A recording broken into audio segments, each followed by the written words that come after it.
We've been safe thus far until the computers replace all the humans. But that's how we've sort of created that leverage is that there's still a big Mm. human component. So they don't only have to trust the tech, they are using the tech Mhm. to access the people. Welcome to Unstoppable Podcast with Harry Sardinas, inspiring conversations with influential millionaires, investors, thought leaders, entrepreneurs who are making a massive difference with their innovative products and services, and sharing the challenges and wisdom of how they sold their first million. So tell us, Jordan, where do you learn to be such a good entrepreneur? I think so. Naturopathic doctors in Canada are not. So when we open our And medical, doctors even worse. I never yeah, hear about doctor to be true. a good So entrepreneur. It's true. completely different. So how you learn? Tell us. Well, naturopathic doctors in Canada are really not eligible for funding. And so it's funny because it's part of those good decisions were possibly because I didn't actually think there was Oh another wow, option, that's very interesting. right? Very good. Because The I best couldn't, favor they did for you that's was right. this one. They totally did me a favor because I couldn't go to the bank and say, hey, I have a cool idea, right? I would have never got the money. So if I had to project it as if I was going to bootstrap the company, that was how we sort of built the whole thing from the beginning was if no one ever gave me a dollar, how was it going to work out, right? So part of it came from that at the beginning. I also I'm very risk tolerant in some areas. I'm very risk tolerant. I believe in my own ideas. I'm willing to bet on myself. I'm willing to take risks, but I don't take a lot of risks on other people. And when we look at tech and we look at people's behavior, I mean, all you have to do is heat map a website to realize how chaotic people are when they use tech, right? Like the button could be right in the middle with flashing arrows and people are clicking like way up over here. Absolutely. It's maddening watching people try and use your tech because they're clicking everywhere and then we're trying to make sure that that person has a good user experience and that they stay as a customer to me felt very volatile. I'm like, if they can't even find the calendar or how to download the resources, how on earth can I count on them as being a recurring customer? I can't. 100%. So those two things, like I never thought was going to give me a dollar, and I was always a little worried that people were going to churn out of our system because controlling their behavior and controlling their experience in tech is very challenging. Hmm. And so it kept me very risk adverse in certain aspects of our business where I really believed in my idea, but I wasn't going to bet my house on people staying and buying more Hmm. and what have Hmm. you. So I kept a lot of reserve so that we could be sure that the idea was going to work out and we could be sure Hmm. that I wasn't going to endanger the company through bad investments or bad risk taking. So, So that it's was easy to become a why we did it. millionaire. It's easy to become a millionaire in tech, good, bad, and the ugly. For our listeners, yeah, because we don't want to No, give them I the wrong think it's impression. like I feel like it's hard. Our price point on our product is maybe medium. So our price point is approximately $1,500 a year. I see so many tech companies where their product is $9 and I'm like, how are you guys doing this? I don't understand So how expensive to acquire the client, right? totally like you wouldn't make back the investment on your client for 8 months and you have to make sure they're clicking the right buttons and they're happy and your billing statement doesn't happen on the same day as their mortgage renewal because otherwise they'll quit. Like there's so many things you can't control. For us, we've always had an annual membership. So we actually have our acquisition payback period is only 1 day once people join, which has really helped us develop capital and cash flow in the business. But also, we have a medium price point. So, even though it does take us a bit to encourage someone to purchase, that like large investment right up front for them means that we have the capital to actually Hmm. keep investing in Hmm. advertising and And doing the things. in your space, this amount is affordable for everyone. Yeah, It's in our experience, yeah. Like yeah, it yeah, and on the space, in the doctors, totally. in the med tech, this is a good price that everybody can afford, but also give you room to operate. So yeah, good things about tech, they're scalable, like you just shared, right? When I hit my first million, I have 5 employees, you have two. You beat me.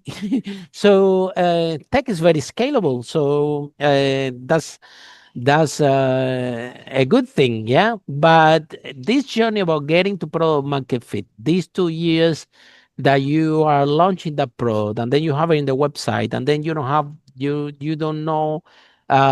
You need to figure out the price, and you need to figure out the proposition, what actually the market wanna buy. For example, someone I think was from Canada in this podcast came once and told me, Harry, this was in the 80s, a tech entrepreneur. I'm almost 100% sure it was from Canada.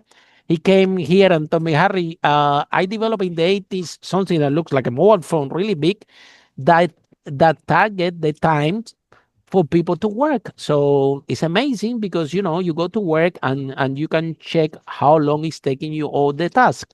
And he developed this device. It looks like a mobile phone, and his idea is to sell it to everybody like a phone to all the employees, so employees can track their job and become more productive at work, so they can be more employable, right? They have proof that they are performing well. You know what happened?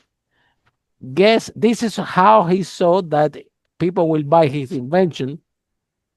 Long story short, you know who bought the invention? It was not the people, the employees. They didn't care about the product. It was not even the CEOs bought the product for the employees. No, the business was, the product market fit was that the CEO wants to lease the device as a service for their employees for a couple of months, recoup all the data, and that data is what they were able, that was they were willing to pay for. That's what they are happy to pay for. Nothing to do with the device. So the device, he never could sell any single device to any employees, and never could sell any single device, not even to the CEOs. What they wanted is, okay, do you have 200 devices? Do you have 500 devices? Okay, lease them to me for 2 months, pick out all the data, put it in a database.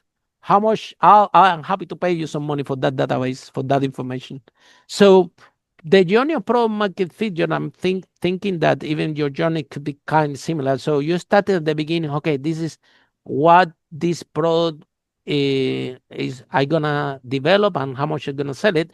But so far, none of the 500 millionaires we interview here, they haven't arrived, and yet, Harry, you won't believe, I designed the product exactly like this. I put the price and people bought it straight away. So tell us about your journey, your journey about product market fit, so people listening to us can know, number one, tech have a high a failure rate. Okay, it's a hard journey, a very frustrated, we can call it.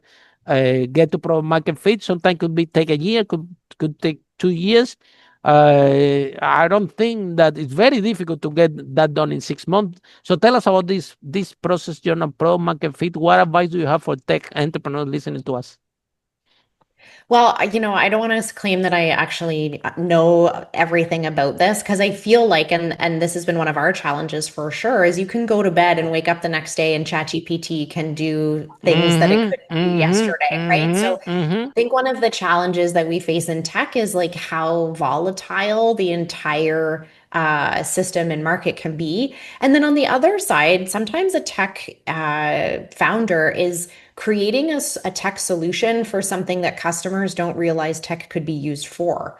And so now it's like your customers are not super problem aware because they didn't even think that technology could help them do the thing that you're going to try and help them to do, which is part of our problem, actually, is our doctors have been trained that the answers for their patients are all in their head, or that they need to do the work and research themselves. Our tech solution eliminates that work for them, but they've never had that before. So they don't even know that that's a possibility. So the amount of education it takes to teach people that tech is a solution It's expensive. is significant and expensive. Yeah. And then people are worried about their own behavior. So they are worried they won't use it, or they're worried that it's be hard, or they're worried that it's, there's another option out there that's cheaper. We're not usually losing to a competitor. We're losing to indecision.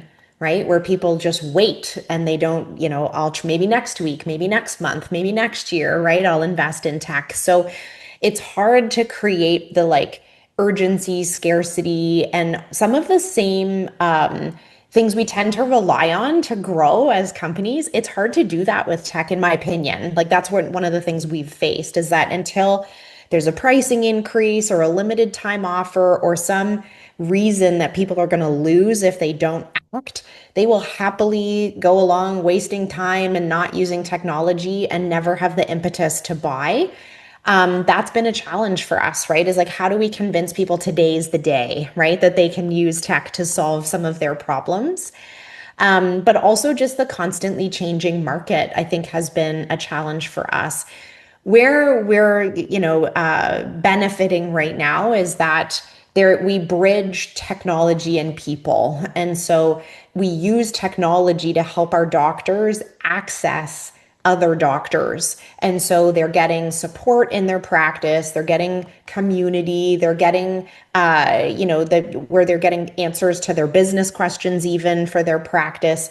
They're getting it from other doctors, but using our technology. So as ChatGPT and some of these overnight tech sensations keep stealing all of our tech jobs, we still have a massive human component to our work. We just use technology to leverage those people. So we've been safe thus far until the computers replace all the humans. I think we're going to be but that's how we've sort of created that leverage, is that there's still a big human component. So they don't only have to trust the tech, they are using the tech to access the people. Follow us for more interviews with world's most influential, audacious entrepreneurs that overcame challenges and adversity, providing you with the blueprint of how they sold their first million so you can grow your business exponentially.